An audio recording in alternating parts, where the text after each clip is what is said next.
Good evening all of you. लोक सेवा आयोग द्वारा आयोजित होने वाली एलटी ग्रेड परीक्षा 2025 के लिए आज हम आप लोगों को लाए हैं इतिहास के गुप्त काल से संबंधित प्रश्न होंगे और सारे क्वेश्चन आप लोगों को गुप्त काल से ही मिलेंगे और यह प्रैक्टिस संख्या 5 होगी। इससे पहले हमने प्रैक्टिस पढ़ा दिया है, अगर आप नहीं पढ़े हैं तो प्लेलिस्ट में से आप आसानी से देख सकते हैं। वीडियो कितना अच्छा है आप लोग देखिए। एक क्वेश्चन के अनेक आपको प्रश्न उत्तर देखने को मिलेगा, केवल गुप्त काल से ही होंगे। ठीक है, चलिए शुरू करते हैं। वैदिक साहित्यों का अंतिम रूप से संकलन कब हुआ?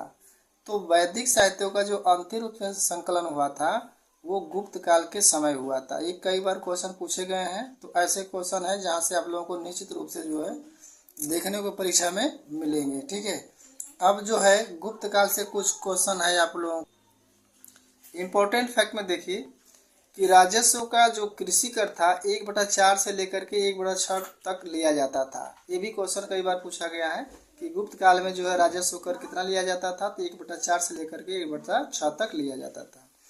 दूसरा पॉइंट में देखिए, इस काल के जो सोने के सिक्के थे उन्हें हम दिनार कहते थे।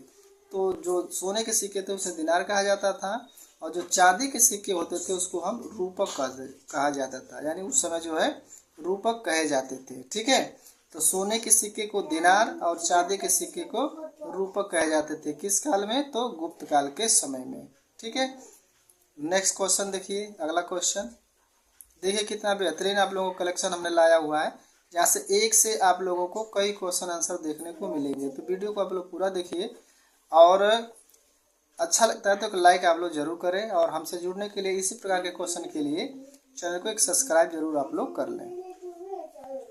दूसरा क्वेश्चन है, गुप्त काल में पैठन मतलब प्रतिष्ठान की प्रसिद्धि का कारण क्या था? ये क्वेश्चन पूछा गया है कि जो पैठन यानी प्रतिष्ठान थी वो किस लिए प्रसिद्ध थी, इसका कारण बताना है। तो ये था व्यापारिक मंडी के लिए। किसके लिए? तो व्यापारिक मंडी के लिए।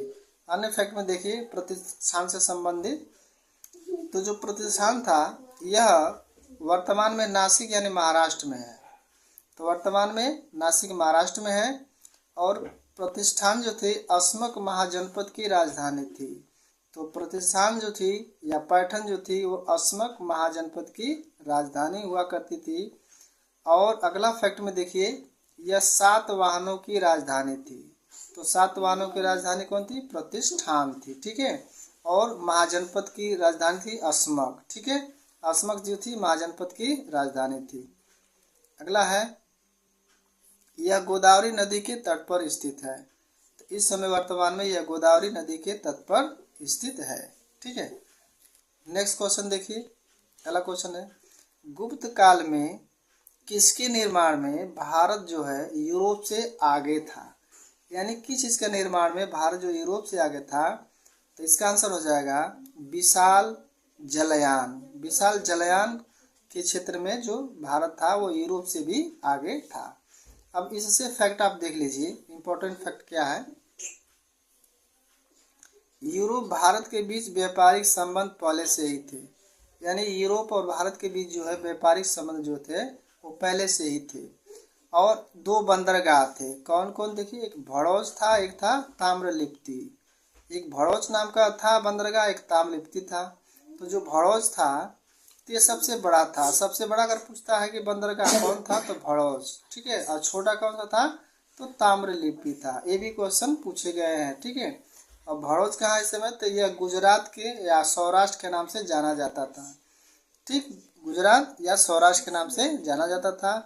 ताम्रलिप्ति जो है यह कलकत्ता में था। क्या था? कलकत्ता में था। और भारत से निर्यात होने वाली जो वस्तुएं थी वो निम्न वस्तुएं थी। कौन कौन थी?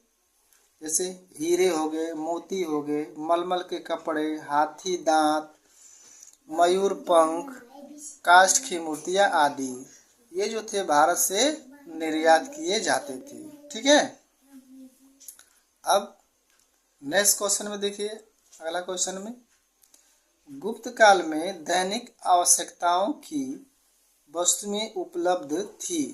ठीक है, तो दैनिक काल में गुप्त काल में दैनिक आवश्यकता की वस्तु उपलब्ध थी। क्या थी उपलब्ध में? तो किसमें थी? तो कौड़ियों में थी। किसमें थी? कौड़ियों में थी। ठीक है, अब इसमें इंपॉर्टेंट फैक्ट आप देख लीजिए। यह वस्तु विनिमय प्रणाली पर आधारित था। वस्तु विनिमय का मतलब हो गया कि एक वस्तु देंगे तो उसके बदले में दूसरी वस्तु दी जाती थी। इसको कहा जाता था वस्तु विनिमय प्रणाली। ठीक है, अगला है सर्वप्रथम इसका जिक्र जो है चीनी यात्री फायान करता है। तो जो फायान है चंद्रगुप्त द्वितीय के समय में आया था, तो इसका जो जिक्र है वो फायान करता है। और फायान जो है, ये भी क्वेश्चन आता है, 399 ईस्वी में आता है और 412 ईस्वी में चला जाता है। फायान जो है 399 ईस्वी में आता है और 412 ईस्वी में वो चला जाता है। और इसने एक पुस्तक लिखी थी, ये पुस्तक भी कई बार पूछा गया है। तो इसने जो है फो क्यों की नामक की क्या थी पुस्तक लिखा था। किसने? फायान लिखा था। ठीक है, तो ये था आप लोगों को गुप्त वंश यानी गुप्त काल से रिलेटेड क्वेश्चन थे, जहां से आप लोगों को जो है क्वेश्चन परीक्षा में देखने को निश्चित रूप में मिलेंगे। तो इस प्रकार के क्वेश्चन आप लोगों को चाहिए तो कमेंट बॉक्स में आप कमेंट करिएगा।